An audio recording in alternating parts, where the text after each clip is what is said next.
Ce qui est important avec la question du cyberharcèlement à l'adolescence, c'est déjà de se dire qu'on est finalement déjà sur une question liée au harcèlement. Donc, si vous savez comment accompagner le harcèlement, vous savez à peu près comment accompagner également le cyberharcèlement. Ce que le cyberharcèlement va changer, c'est aussi une question d'espace finalement, parce que c'est vrai que le moment du harcèlement, quand on est chez soi, on se sent un petit peu plus en sécurité ou autre, alors qu'avec le cyberharcèlement, même chez soi, finalement, ça continue parce qu'il suffit de se connecter sur ces réseaux pour avoir les messages qui affluent ou des choses comme ça. Avec le cyberharcèlement, il y a aussi d'autres spécificités qui font que c'est pas forcément une seule personne qui nous harcèle, mais on peut avoir plein de personnes qui enchaînent des messages ou des choses comme ça et qui peut avoir un côté très très envahissant en fait pour le jeune. C'est important de penser hein, que finalement, la question de l'espace ne se pose pas vraiment. S'il y a un cyberharcèlement entre différents collégiens, bah, il y a aussi une question à se poser de la part du collège sur comment accompagner ça, parce que ça implique finalement des collégiens, donc ça implique en fait le collège aussi. Dans cette histoire de cyberharcèlement, l'accompagnement qui va se faire, il doit être fait, on va dire, de plusieurs manières. Déjà, c'est très important de pouvoir faire de la prévention dès le plus jeune âge, avant que le harcèlement ait lieu,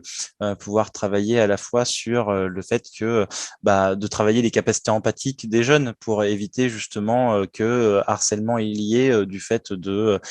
justement de difficultés liées aux capacités empathiques, hein, parce que voilà, savoir ce que peut ressentir l'autre dans ce genre de situation, faire un accompagnement, enfin, ou de la prévention aussi sur les futures victimes, parce que c'est important aussi que les victimes puissent être capables de se ressentir comme victimes et de faire un véritable appel à l'aide ou des choses comme ça. Et ça, c'est très important également. Donc, pouvoir accompagner les jeunes dans ces choses-là, pouvoir faire un accompagnement auprès des professionnels, parce que dans des cas de harcèlement, on voit aussi des choses assez horribles, comme des enseignants ou des directeurs qui disent oh, ça va, c'est pas très grave, c'est qu'un jeu, et donc qui reconnaissent pas aussi cette dimension de souffrance et de victime que peut ressentir le jeune, ce qui peut être encore plus dur du coup dans ces cas-là.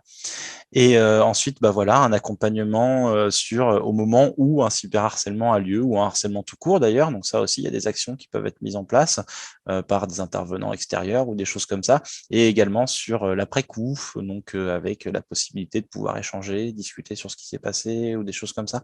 Donc il y a vraiment différents temps avec différents types d'actions possibles. Ce qui est important, c'est de discuter un petit peu avec des associations locales ou nationales qui font un travail sur la question du harcèlement. Et comme je disais, réfléchir vraiment le plus possible à toute cette question de la prévention qui doit se faire dès le plus jeune âge, finalement, pour pouvoir faire en sorte d'aider les jeunes face à des choses qui peuvent arriver comme le harcèlement, le cyberharcèlement ou autre. Et ne pas penser que le cyberharcèlement remplace le harcèlement, parce que finalement, il peut y avoir très bien les deux, hein. Généralement, si on est cyberharcelé par des jeunes de son collège, ça ne va pas s'arrêter totalement une fois qu'on arrivera dans le collège aussi. Donc, c'est vraiment important de penser ces choses-là et de se dire que là aussi, on est sur une question de santé publique finalement, et que ça doit être travaillé par différents acteurs et sur tous les âges finalement.